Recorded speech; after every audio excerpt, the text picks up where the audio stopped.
Welcome to Good Burger. Home of the Good Burger. Can I take your order? I am a duh. He is a duh. She is a duh. We are all a duh.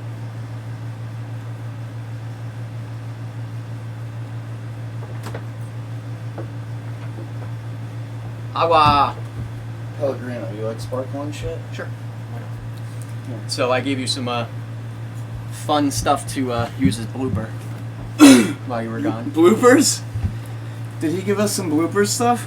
I gave some bloopers. Blooper.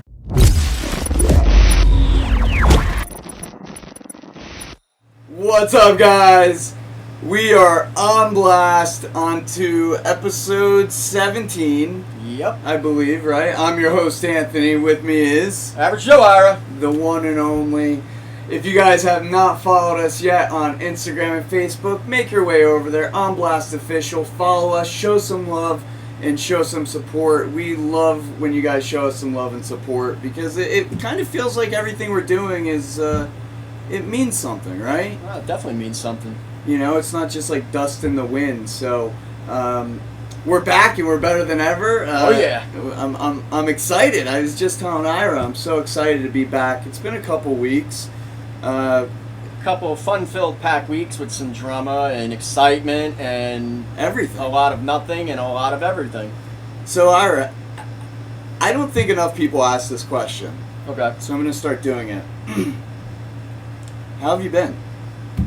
So, lately I've been well. I've been very well. Yeah. You know, I've had to take as I love to call it, personal inventory many times over the last couple of weeks because, you know, there's been some up and downs. Up and downs? But even with the up and downs, you know, you got to adapt to it and you got to get through it instead of, you know, just seizing up and just getting steamrolled. You know, but main point was more so just like, you know, I've really been focusing on more so state of mind and then also reaction and how I'm responding to negative situations. You know, because when negative situations have been presenting themselves over at least the last year and a half, yeah. my mindset has been going into the direction of continuing that negativity without actually, you know, working around it and trying to correct the actual issue with a tangible solution. Instead, I just kept repeating the same processes. So getting to the core of like what's really going on. Pretty much getting to the core, but then also, Yeah. you know, just accepting, and I'm still having a hard time accepting the way things are, but little by little, day by day, you know, I don't want to sit here and say I accept it, but I'm tolerant now. I'm being more tolerant. Can you give us, I mean, something specific here? Like, what's going on in Ira's life? Like, Well, I mean, just life in general, right? Yeah, I'm going to yeah. use, you know, pandemic work situations Yeah. for one. which we can all relate to. excuse Right, me. and I mean, I worked all through the whole pandemic. I mean, with no break. You know, the only break I got was when I ended up getting sick with COVID. And that wasn't even a break. No, it wasn't. You were but- sick and dying at home. I mean, sick of dying at home. All right. Aside of that, Jess was literally damn near almost dying, and then Yeah. the kids were sick for like a day and a half. So here I am sick, taking care of the household, taking care of Jess, taking care of the ferrets, making sure the kids are all good. They're fed, they're watered, they're showered. You know, they got their clothes. They're keeping their room clean. I'm doing all this while I was sick, and I had vertigo, falling all over the place. You know, I mean, it really tested a lot of my inner core strength. Like, it tested my mental stability. It tested just about any piece of me that could be tested. And, you know, I did prevail in the end, but at the same time, it was just like, just having to go through it, you know what I mean? It's like, I never want to fucking do that again. Well, luckily the pandemic, it seems as though we're getting close to the end, but I mean, aside from that, you know, I think it's important that we start asking people, like, how are they doing? Like, you know, you might... I always ask it. Yeah, but, like, I do it myself, you know, you run into people, or you see people, and it's like, how you doing? And honestly, for me, it's like, how you doing? Okay, so now what? You know, like, it's not really how, like, how Right, are exactly. you? It's not really an in-depth discussion or even... Like, any actual even true interest. honesty either. Yeah, it's like, there's no true, genuine honesty. I mean, most of the time when you do ask, how are you doing? I'm fine, I'm good. Like, that's usually the answer you get is a one-worded answer. I wish someone would, like, totally unload on me. Like, like, and when I say that, I mean, how are you doing? Like, I want them to sit me down and tell me exactly how they're doing. Like, I want to hear every nook and cranny of their life. As fruitful as that will be, it's something that is going to... It's going to be an absolute rarity. You know, because most people are shut in with their own feelings and emotions, and then 90% of the time, though, when people are going through that stuff, they don't want anybody else to know that they're going through it. Not just bad stuff, but good stuff. Like, dude, I said to Ira the other day, like, on the phone, talking about, like, we have this sick obsession for loving people. Like, Oh, yeah. I don't know where it comes from, but I don't know if it was a lack of something in my upbringing or too much of something, but, like, just simply loving people. And, like, I want to ask someone how they're doing and get, like, a true answer. Like, if you're having a bad day, I want to know why. Like, I'm so intrigued by people's stories. Like, granted, I want to tell my story. It's my story. It's important to me, and I'm selfish. I want everyone to hear about me. Of course. But on the same token, I want to hear everything about other people, and people are very short these days. So if you come through my GNC and you talk to me, Yeah. it's never short. Like, rarely do I allow it to be short. I get to know people very well in my store. Like, Yeah. because aside of it, you know, just being in sales, here's the thing. The fact that I was locked away from people for well over more than a decade, Yeah. it's allowed me to be very interested in asking questions and seeing people's responses. And I mean, the platform that I'm on, dude, like, it's a constant barrage of people all day long, like new people to talk to. And aside of, like, just new people to talk to, it's all new information. Yeah. You know, different characters, different walks of life.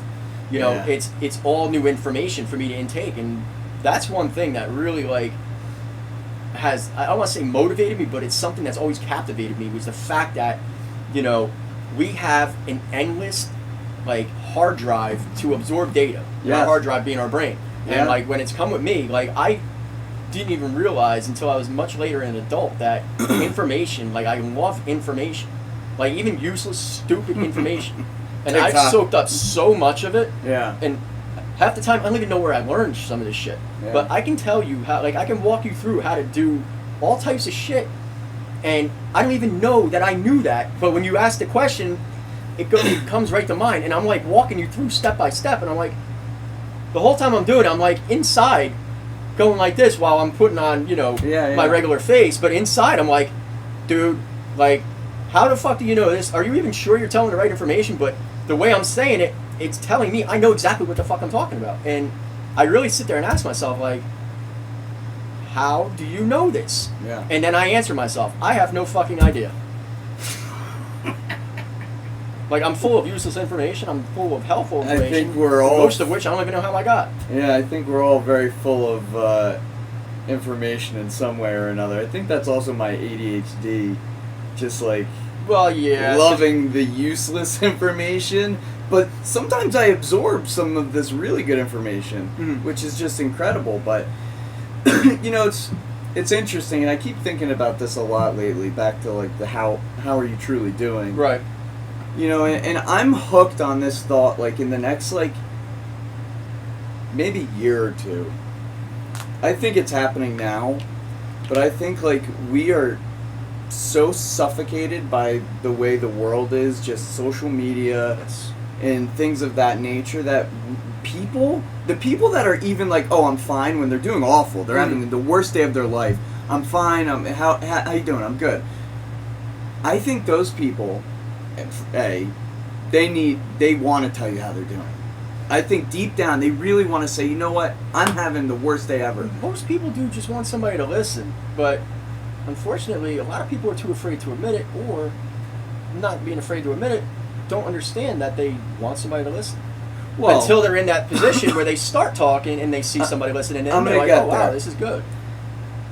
B, you make a good point, but B, I think truly people yearn so deeply for actual connection. Yes. I mean, I'm one of them.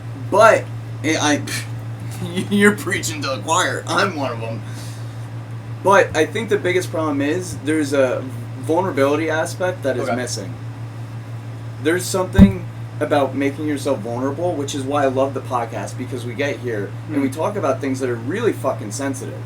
Like, it's just me and you, but like we're sharing some really sensitive Right, I mean, it's information. being shot out all over the world. Yeah, like it is extremely sensitive, our stories, but we present a vulnerability aspect to us that I hope encourages people that you can be vulnerable and tell someone you're having a bad day. That doesn't make you a weak person, right? I actually have a pretty cool story to go into about a bad day. Yeah. And that, but finish first. I just want to Yeah, bring it yeah. up so therefore, like, when you get to that point, be like, Yeah. what's the story? No, I truly firmly believe that if we can get ourselves to a point, right, in the world where this vulnerability is no longer looked at as like cliche or you know, you're calling out for help or you want attention, right? Because you're being vulnerable and you're saying, you know what, I am having a bad day. Look, I got no problem telling people today sucks. Today sucks. That doesn't make me a sissy or anything, but I think there's a serious vulnerability variable that is missing in the world right now, and I think we need to exploit that and make it a normal fucking thing, because if we can learn to be more vulnerable, Ira, I think the conversation of how are you doing becomes a very different conversation. I can definitely agree with that. You know, and like, I don't want to say it's funny. It's just, it's actually enlightening, because the reason why I say that is because when I was going through a lot of my changes, a portion of why I was fucked up the way I was is because I bottled everything up. I really didn't let people in on how I was feeling or my real emotions. You know? Yeah. Like, especially like when I was. Why didn't? Well, I was you? just about to get to that. Gotcha. So, at one point in my life, you know, I was addicted to heroin for many, many years. I mean, I was a straight junkie, and in that time period, all right, when I was high, Addicted, an addict. Oh, yeah, I was completely addict, shooting up and everything, numerous times a day. Okay. You know, and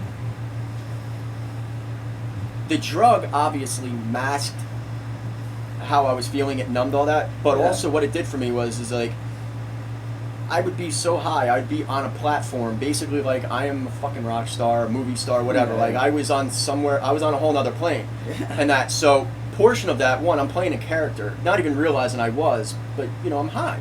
Yeah. I was, you know, all freaking dope high. Yeah, your brain is so it was like cooked. it was like a big show to me every single day. So there was no room for me to even be outgoing with somebody as to my actual emotions inside, because one, I'm gonna have to reveal I'm a junkie. Yeah. Two, I'm going to have to reveal the illusion that I've created is not False. I mean, it is false, because it's an illusion that I did create about, you know, this larger than life person that fucking is like I carried myself like I was like one of the fucking biggest rock stars, like Axl Rose. Yeah. And and it was insane, dude. Like, it really was. But the thing is, though, is like, I never really realized or truly appreciated just how intense that was. But bringing up what you were just talking about, it made me remember that, like, I never talked about my actual emotions. Like, if somebody asked me questions that were targeted towards pulling out emotions, it was all straight up, I mean, it's gonna be lies, but it's the truth to the character that I'm playing. Yeah. And that, so I would just literally make up what was going on. It's like an alter ego. Like exactly. It's literally like you're living a separate. Right. So it's true to your ego essentially, but not to Ira. Exactly. And then like also like to go a little further on that, like, you know, as I started, you know, making some changes with myself, you know, I really noticed that I wasn't very vocal or even transparent about how I felt, like just on things in general, other than when I was angry.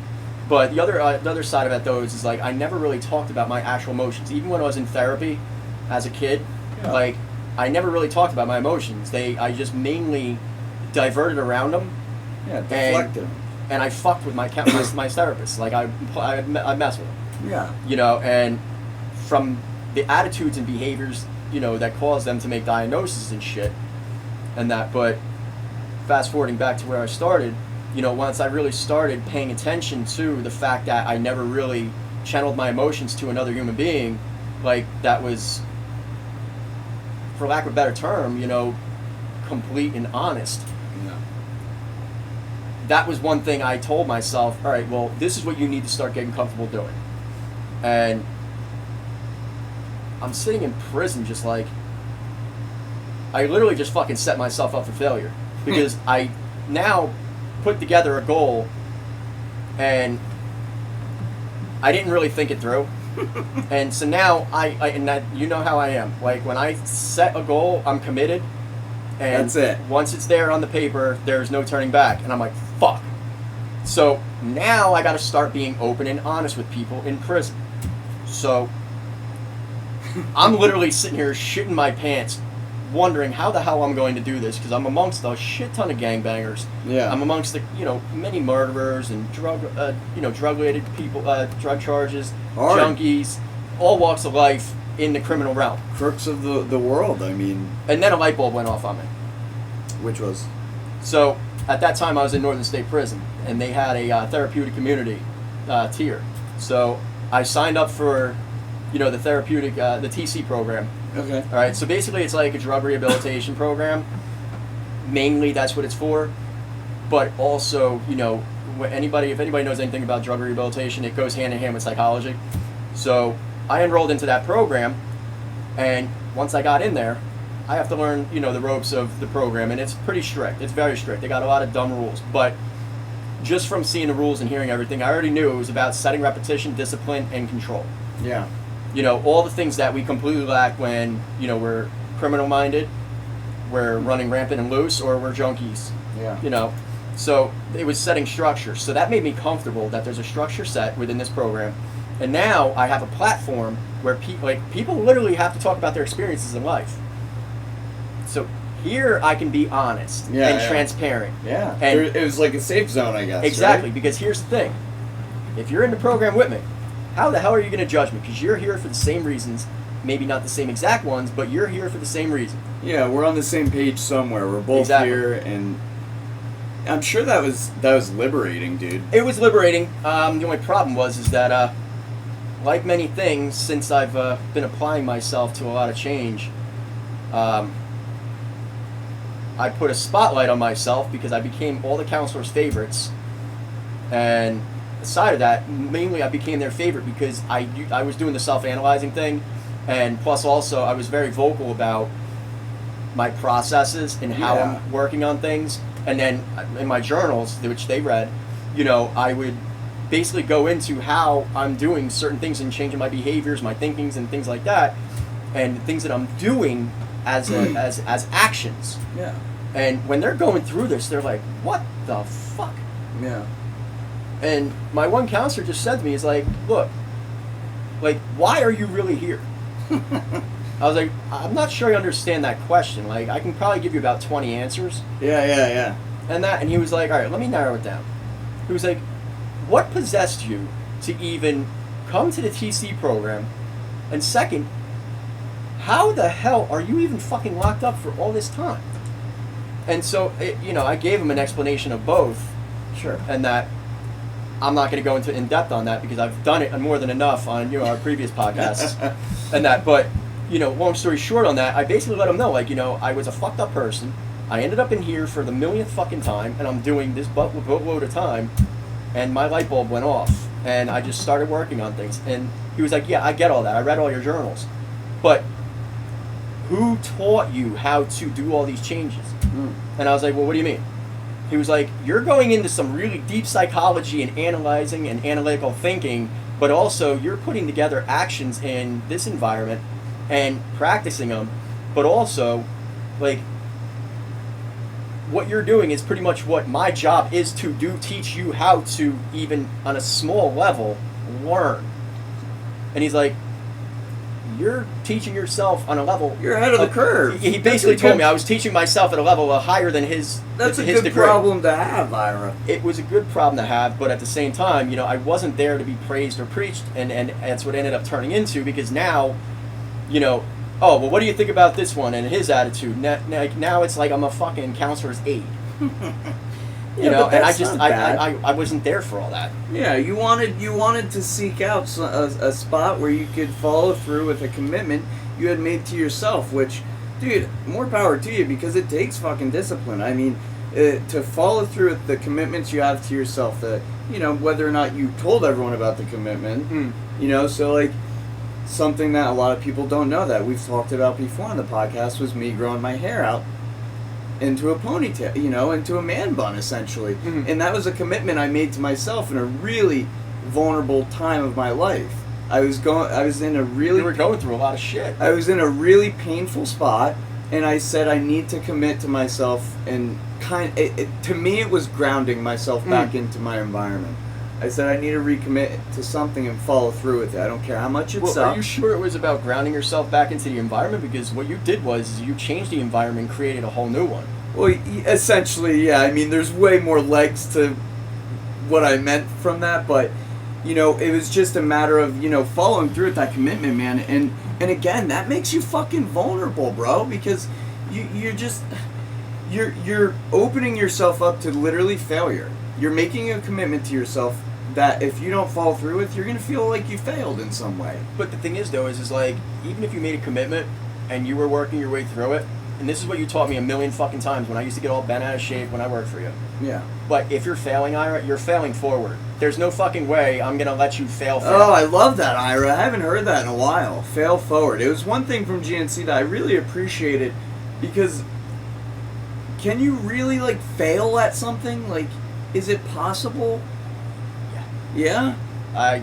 I don't know, Ira. I've really dropped the ball. I haven't. I don't feel like I do, because, I'm still alive and kicking. The only time I'm going to be failed is when I'm freaking dead. Yeah, that's funny, because and sometimes I say it with certain things, but then I kind of ask myself, did it really fail? Mm-hmm. I look at my relationship with Danielle, years ago now, which is crazy, but did it fail? No.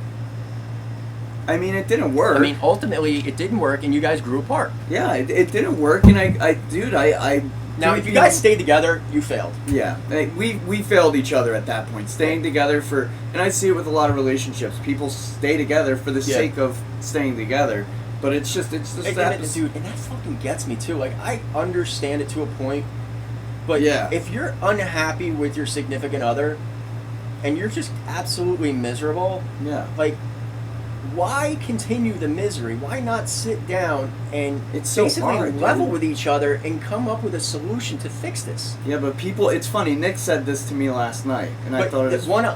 before we go there, sure. One reason why I think a lot of people will end up staying together for the sake of whatever it is, I believe it more so has to do with adapting to a new change that they do not want to do. And they're terrified of actually committing to that action, because they're so used to this, and aside of somebody just being completely miserable day in and day out, and somewhat of their mindset being that it more than likely is in a negative area at that point, they're going to look at it well, if I make all these changes, life's going to be hard, it's going to be much different, and I have no guarantee that it's going to be better. Yeah, I mean, you couldn't have said it any better, dude. I mean, I think there's a million fucking reasons why people wouldn't want to change certain things, but there's so many things to it, and I think just change in general is enough to make a person fucking piss their pants. People don't want change. Change is scary.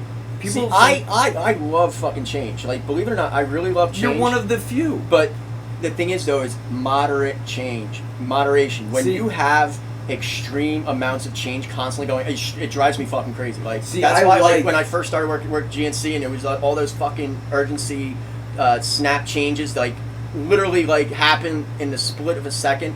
I used to get really bent out of shape, because to get to that where we're at here, I had to bust my balls and learn a bunch of new stuff, and I didn't even get a chance to cruise, because now it's done the change, and now go fucking buck wild and bust your balls, and that. But after 3 years of it, now okay, I know I'm gonna go crazy, bust my balls, and then there's gonna be another change and keep on doing the same thing. I know what to expect now. Yeah, I mean, I like the radical change. I think radical change, and you can read into it a million times over, radical change is easily one of the best things a person can do, especially when they're fucking miserable. If they're in a relationship miserable, making a radical change, and I did it. It was just back to fucking Yeah. making a commitment with yourself. I said in my head, I'm getting divorced. I said it. That made it real. I knew it. It sucked.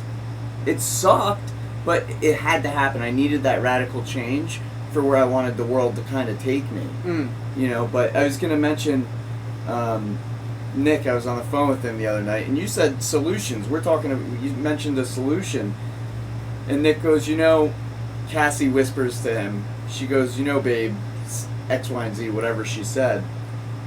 Some people don't want solutions. Sometimes people just want comfort. Ooh. Yeah, Ooh. and that you That was a lightning bolt right there. yeah, and like I even chuckled. I was like, wow. Okay. I was like, do I even know how to give a person comfort? Like, I'm so busy looking for a solution to all of the madness. Like you said, sometimes people just want to be heard. Sometimes people just want to literally know they're not alone. Be validated. Yeah, in some way. And that really resonated with me, just thinking like comforting somebody. I could actually, that really will resonate with me as well. Yeah. You know, and I'm going to get a little personal on here. You know, because like Jess has, you know, her sicknesses and the illness, the chronic illnesses, and I mean, they're constantly attacking her. And, you know, for a good portion of time, I'm sitting here fucking thinking about how to create a solution. You know, I know, we talked about this at length. Yeah, I mean, to get her some, like, Relief. something that's going to help her so she's Yeah. not in pain all the fucking time. And, you know, it dawned on me at one point, like, you know, she's so used to this, you should deal with her whole life. Yeah. You know, and, I mean, obviously you can't completely get used to something like that, but, you know, one day I was just like, you know, instead of trying to fix it, dude, you know, you don't think she hasn't fucking tried? You don't think the doctors haven't tried? What the fuck are you going to do that's going to be any different than anybody else before you? And that's when it really dawned on me. I'm going to do something different. Because she feels a fucking alone. She's fucking hurting. Like, the only thing I can do is really provide her stability and comfort. And I did both. And I do both. You're an incredible person. You know, I mean, it breaks my heart that she fucking goes through this day in and day out, but, you know, she praises me all the time for just being there with her, for her. You know, because most guys, like, they date a girl who has an issue like that, and they start to see how bad it is. They're fucking hitting the hills. I said it to you right before we started. I have to cut you off, but when I say you're an incredible person, I mean it. I mean it. Because I'll tell you right now, guys like you are far and few in between. And I really admire you for it. And I said it to Nick last night too. You have a relationship, and granted, we all have shit that goes on behind closed doors. We would be lying if you act like you have this perfect relationship, you need to check yourself before you wreck yourself. Okay? But I really admire the kind of man you are in your relationship. Okay? You do things that guys just don't do anymore, bro. No, I mean, here's the thing though, dude. Like, aside of, like, you know, her being my girlfriend, my lover, my fiance, You're my everything. wife, my wife, That's my your everything, bro. Like, the one thing that, shit, I lost my ADHD'd out. ADHD'd out. You're talking about how incredible your girl is, my bro. Like, but see, the thing is though, it's like, the whole time I'm fucking, my whole life, I just want to fucking love somebody and love me, like, wholeheartedly. And, you know, just getting to know her, like, she literally fell into everything that I ever wanted in a woman. I didn't realize it because, you know, I didn't have clear thinking, or I had, you know, outside influences in basically influencing up here. So I'm creating these things, these wants and these alleged needs, and you know, finding them in other women and shit. But like, I never really got in touch with like what I really want from a woman. And then when I met her, you know, and just with talking with her, the connection was so instant. You know, like, literally, no bullshit, dude. I honestly, truly feel like the first day that she and I met and got together, you know, I fell in love with her. Yeah. Because if you remember, you know, we met off of Tinder. Yeah. We talked for a day on the phone. Hey, there's hope for fucking Tinder for you absolutely. trash talkers out there. Like, you know, we talked for a day on the phone, Yeah. And then we live in the same town. Like, literally, she lives like a half a mile down the road from me. I remember you talking to me a whole bunch about her, bro. Yeah. And like, this thing is, though, she was like, hey, well, why don't you come over tomorrow night? You know, we'll hang out, get to know each other, things like that. And, you know, I went over, and the moment I looked at her, I was like, damn. You know, like, I was instantly attracted, like. I hit the jackpot, baby. And then. Is that what you said to her? Pretty much. I hit the jackpot, baby. But then moving on further in the night, you know, as I'm getting to know her, really know her, yeah, and I'm being very honest about myself, my past, all this stuff, and we had so much in common, you know, and I'm like literally falling in love with her as I talk with her. Well, the thing is, though, dude, I didn't go home that night. Yeah. You want the honest truth? I didn't even go home after that. What'd you do? You just drove around? You stayed there? No, dude, I was there, and I've been there ever since. We're still on our first date.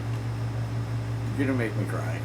Like, you know, and like, it's a unique story because it's not too often you'll meet somebody off online, go on a date in their home. Yeah. And then I'm sorry, you're there I'm for the next 2 years. I'm absolutely touched. 3 years, whatever it is, you know? Yeah. Like, but the thing is like, the shit that we've been through from now till then, I mean, from then till now, Yeah. you know, it's allowed me to truly appreciate the woman she is because she's truly a special woman. She really is. Like, but aside of her being a very special woman, she has a lot of issues. But those issues, they don't deter me from what I truly want. Like, that's true love. And the thing is, though, is there's a big difference from true love and a soulmate. I have both in her, bro. I have both in her. Like, there's nothing more I could ever ask for. Like, seriously, there's nothing more because it's literally the ultimate connection to have. You have your soulmate, and it's your fucking person that you're deeply in love with. Like, I'm not it usually can't get much better than that. I'm not a very jealous type. I'm very jealous.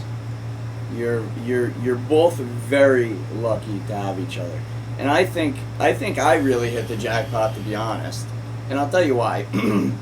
Because not only do I have Ira, and I bring up Nick because I was just talking to Nick, almost an identical. I mean, you have a Nick and an Ira, dude. I That's have a more Nick than like and three-quarters of the world. Whoa, I have a Nick and an Ira, right? Which, love you both. But, moreover, I have a Jess. And a Cassie. And a Cassie. And goddamn, just 4 people, I mean, just truly, I mean, you guys are just fucking incredible. And our 2 little attachments, the ones that keep asking you to keep coming over. The kids love me, and I love the fucking Dude, kids. every time I say your name, when's he coming over? And Jessa stomps her feet. He's been coming through. Yeah, when's a good day? Well, I'll have to make it over there. Any day, dude. Any day. Maybe I'll pop in one day with like ice cream or something. Just real quick, like, hey kids, come down here. You know, you can shoot them a text or something. All right, so They need to start calling me Uncle Tony though. Otherwise, oh, more than likely they probably will. Yeah. As long as you say it's Uncle Tony. Uncle Tony's here, or in Will's case, Toxic T. But I think God, he I think renamed I'm gonna have to start calling Will Toxic Will. I'm not putting you on blast today yet, but I'm gonna get to you. On Blast Podcast. I'll do the rules.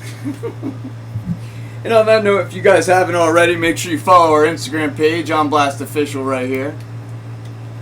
There we go. Okay. We finally got the big screen up. We got the big screen up, Ira. Oh, well, dude, we're moving up in the world. We got some good stuff going on here. You know, we've come a long way, man. No, we definitely have. We've come a long way. The journey's been fun. The journey ahead is even better. Oh, dude, but like, yo, over the last couple of weeks, the journey we've had, man, that fucking photo shoot was so much fun, dude. Oh my god. And like, even though shit fucking was not going into plan or accordingly, it still was a fucking great time.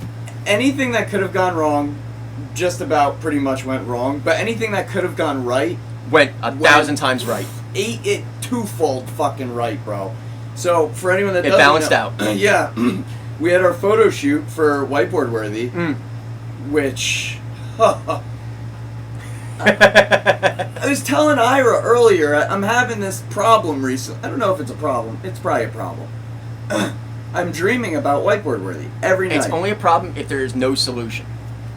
I want comfort, not solutions. Oh, okay. Anyway.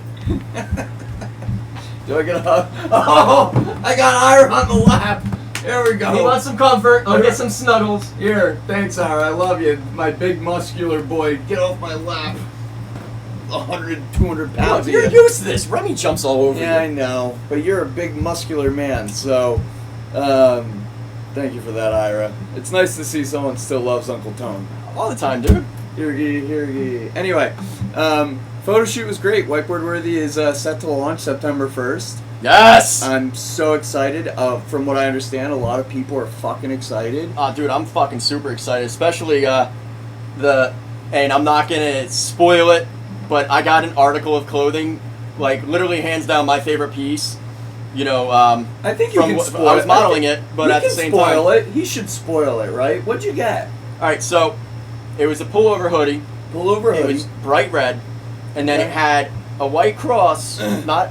It was more like a white X, like almost like a lifeguard. like a lifeguard. Lifeguard. But then symbol. on the top part it says self, and then the bottom it says care. How fucking cool. Perfect. Like, because the thing is though, is it's such a basic design. Yeah. With such a powerful fucking message. Fucking God, just called my clothes basic. No, the design basic. There's no real. It's very intricacy to it. simplistic. It wasn't meant to be and that's anything the point. more. That's the point I'm making. Yeah. Because even though the lettering is simplistic and the X is simplistic, Oh, it's impactful, like, man. but when you put it together with the collar and the person wearing the article of clothing, there's the fucking impact.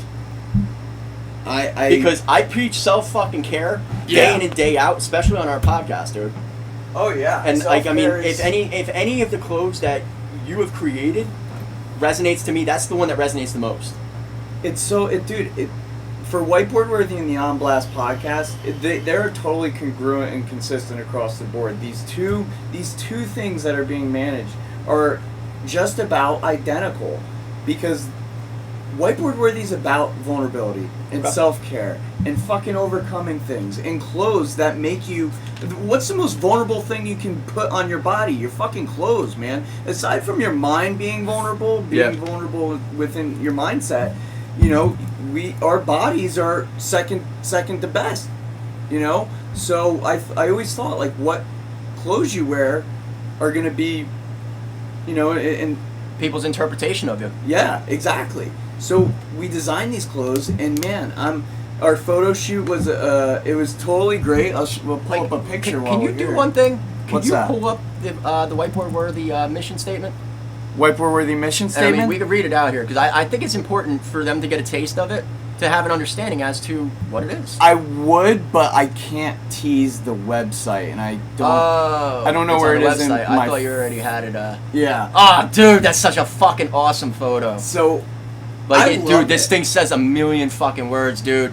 But at the same time, it's Anthony in his rawest form. Like, you're so. Like, the thing is, you had to have been there, like, when he was basically I directing didn't even this. have to model for Yeah, it. like, he was directing everything. Like, this moment this picture was taken, like, it wasn't posed. It wasn't, Nothing. hey, take a seat, I'm going to take a picture of you. It was Anthony sitting there fucking, like, at that moment, he's just like, fuck, a bunch of shit fucking went wrong, but so much shit's going right. Like, what the fuck do I do from here right now? Like, how am I going to improve on this to fix the things that didn't go Looking right? for solutions. Right. I was doing. And he's like, Sam just came up and was like, snapped, and he got it. I was like, yes. And then Yeah. you showed me, and I was like, motherfucker, that's such a great one. Yeah, I mean, directing that photo shoot was truly an extreme undertaking. You talk about changes and taking risks, which Whiteboard Worthy is about risks, bro. Mm.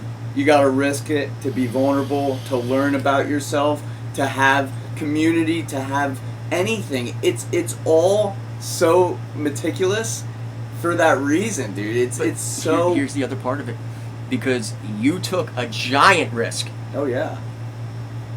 a giant leap and a risk in the creation of Whiteboard Worthy, because the in between of what brought it to life was that giant leap and We haven't seen the results of sales and anything of that to claim, so I could claim my fruits of my labor, but dude, but it's not about money for you. That's the thing. Well, yeah, it's not, but It never was. But I've already seen the fruits of my labor. I'm seeing the way people reacted to the clothes. I'm seeing the way people truly, genuinely love the clothes. I'm seeing how involved people are with how can I help your brand? What can we do for your brand? Well, that's like the Bomba. It's the same fucking thing. Oh man, and it's the best kind of stress that I've ever been in my life. I've never felt so good being stressed out. And I told you, I haven't been sleeping. I'm fucking high, dude. Well, dude, I know what you're talking about, because like that type of stress, like when I used to tell you I was stressed out, but I love it, like that's the type of stress I was talking about. Like, 'cause when I got out, everything was new and exciting again. Yeah. You know, so I was fucking maxed stressed out, but not in a negative way. You couldn't get enough. Right. And the thing is, though, is like, people are just looking at me like, dude, like, you gotta calm down. Like, you gotta come back down. I'm like, for what? I was like, why would you how wanna? awesome? Like, hold on, wait, what? Yeah. I was like, what did you think was going on? They're like, dude, you're fucking stressed out, like, maxed out. I was like, yes, I'm stressed out. Do you know how fucking awesome that is? And they're like, what? I was like, dude, I just did like fucking almost 14 years. Yeah. Gone. You were on top of the world, dude. And here I am. I have the ability to be stressed out on fucking world shit that I'm just learning. Like, do you know what kind of fucking blessing that is? Dude, I fucking lock in 4 walls with fucking insane people sometimes. Like, listening to them fucking talk to themselves about fucking gibberish. Yeah. And I have to deal with that. There's no escape. So here I am. I have my own life hysteria teaching me life. Yeah. Okay, guys. So, here's what happened. IT fucked up. We didn't realize it cut out, so we're going to pick up where we left off. Wherever the fuck that was. Yeah, well, I mean, basically, dude, you know, spent all that fucking time in, you know, and... You were riding... I'm riding the wave being out here, dude. I have the fucking greatest blessing on the planet. I have my freedom back. Yeah. You know, and I'm learning everything for the first time. You know, I'm stressed out, but I'm fucking stressed in such a good way. I need this stress because I didn't have this kind of stress for so long. Yeah, that's right. The stress I had was like, am I going to have to fucking kill somebody today, or are they going to try and kill me? Yeah, that's literally the first thought of every day for like fucking 12 years, dude. You feel good now? It feels fucking awesome. You still riding that wave? Dude, I'm going to ride that wave till I die. Because it, honestly, like, I never want to be in that fucking mundane fucking situation ever again. Like, dude, there's no fucking life there. There's no life. Because that's the point of it. You're devoid of all life. You're devoid of, like, all fucking everything, man.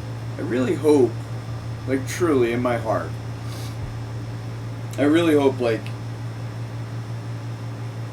the podcast and us talking, I don't know where we'll be in 5 or 10 years. I have no idea. I know it's a good place. Like, I don't want to know. I want to get there. Yeah, I want to enjoy getting there. Yeah, well, that's the thing. Like, if we knew what was ahead, but are we going to enjoy the ride? I truly hope, and I know it will happen, people see the energy that we bring, and I hope that it change. I really think it'll change lives. I think in a really fucking serious way, dude. In my heart, I know it's going to change lives in the most incredible way.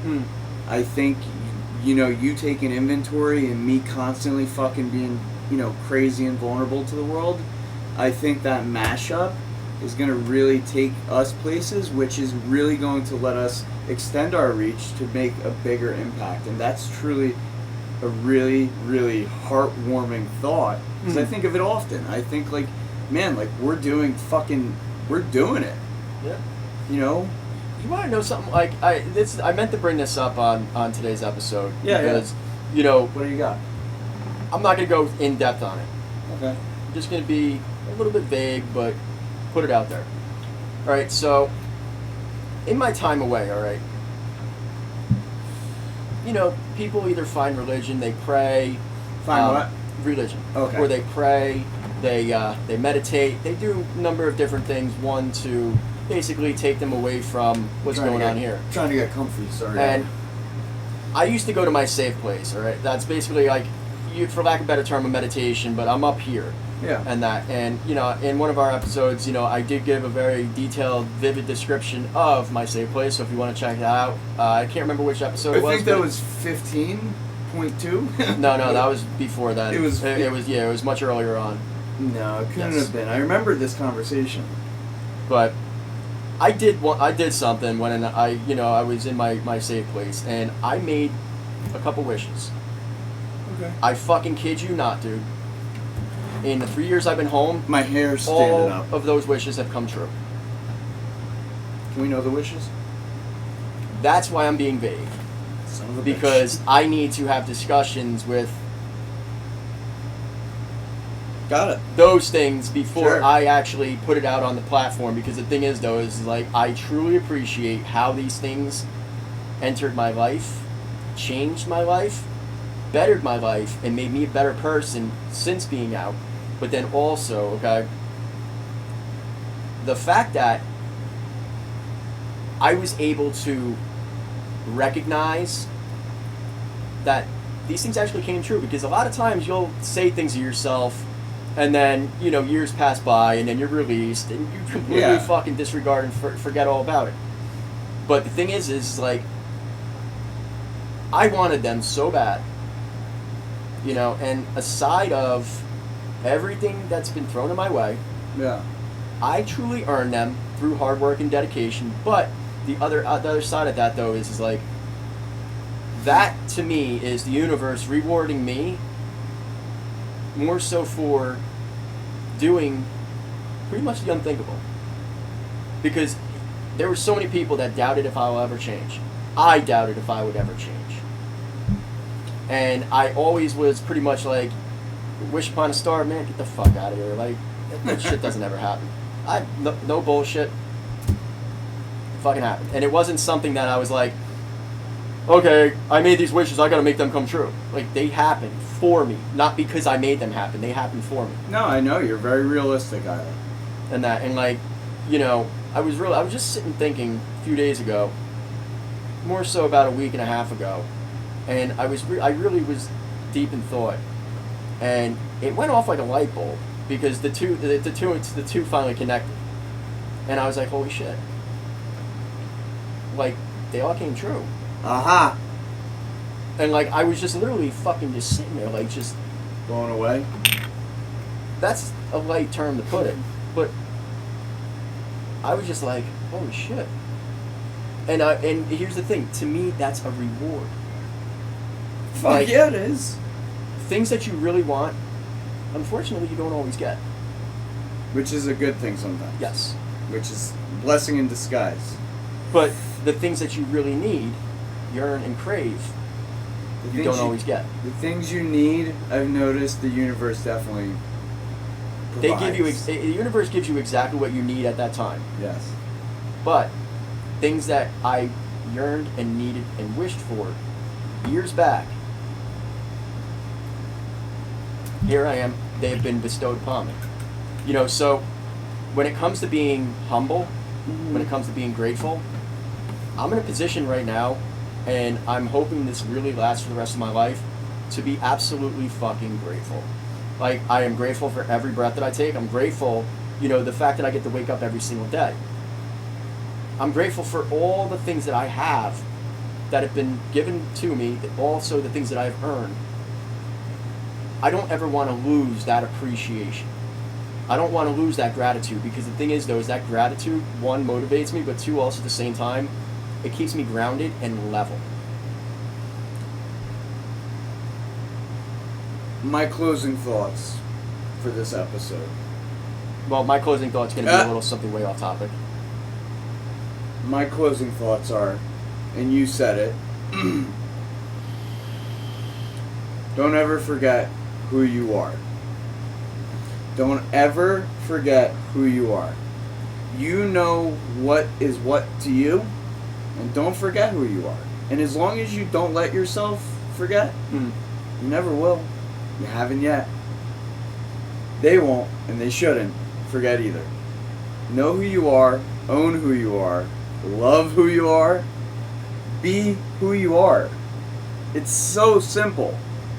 Those are my closing thoughts. So actually, those closing thoughts can trickle into mine, because now I can tailor that to the off-related topic that I was going to use as a closing thought. Okay. So, in never forgetting who you are, David fucking Geller.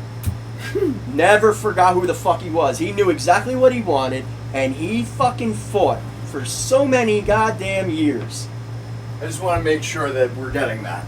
And he worked so damn hard. David Yes, Geller. and I couldn't be more proud of him, because he finally got his bodybuilding pro card. And that's major. That's like going from high school football to the NFL. Like, Yeah. not like you You didn't even go to you completely college. skipped college. And the body this guy has created on himself is, like, hands down, one of the most chiseled physiques I've ever seen in my life. But his character of who he is, one of the most humble people you'll ever meet in your life. So happy, so positive, so energetic, and loving. Like, David, like, if anybody fucking deserves anything that he's got, it's him. Like, he's fucking been through it, but also at the same time, he's gotten through it. And so I tip my hat to you. You were my motivation, David. I'm now going into the bodybuilding realm. You know, I'm going to start off in the bottom, work my way up, and have fun the same way you did, because I'm not going to turn it into a political mess like a lot of people do when they get into the bodybuilding realm. I want to have fun, and I want to have fun. So my closing thoughts, I'm gonna piggyback off Anthony. Never forget who you are. You know, because I never knew who I was, but now I know who I am. And he's talking to me, telling me not to forget who I am, because... And when you didn't know who you were, I don't think you probably ever stopped trying to figure out who you were. And you wanted I it. had such an identity crisis. Like, I went through phases like We this fucking all boy. have, bro.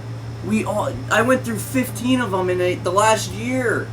I didn't know who I fucking was. Everything I thought I wanted and ever needed in my life fucking went... But, so we don't get too carried away, me and Ira could talk all goddamn Oh, we night. definitely can. Oh and my you God. should hear some of the candid conversations we have. Oh, there's something else. But truly, before we go, guys, David, David is truly a huge inspiration. He's an incredible individual, and I hope he sees this because, you know, I think if anyone ever has a chance to talk to David, they'll see truly like that. Yes.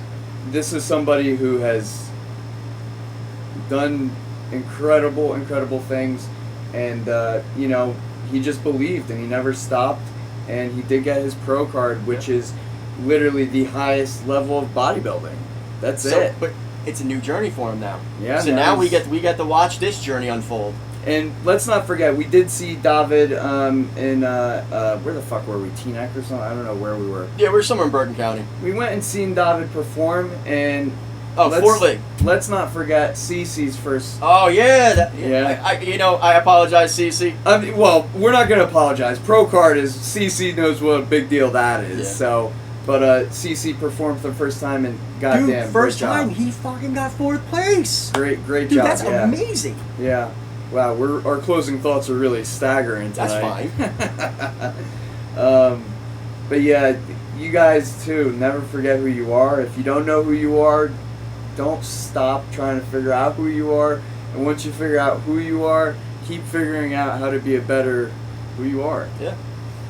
So, you guys support us. You know, I'm Blast Official. I'm Blast Official.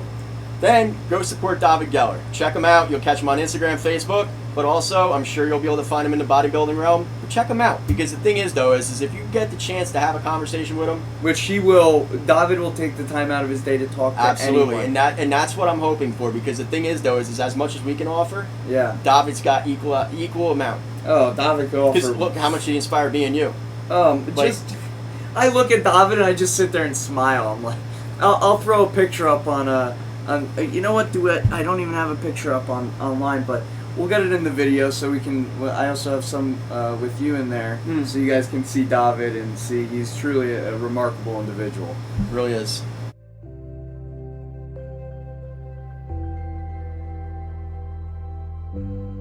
Love you, man. So that's a wrap, bro, for episode. Are we gonna put a bow on it? 17?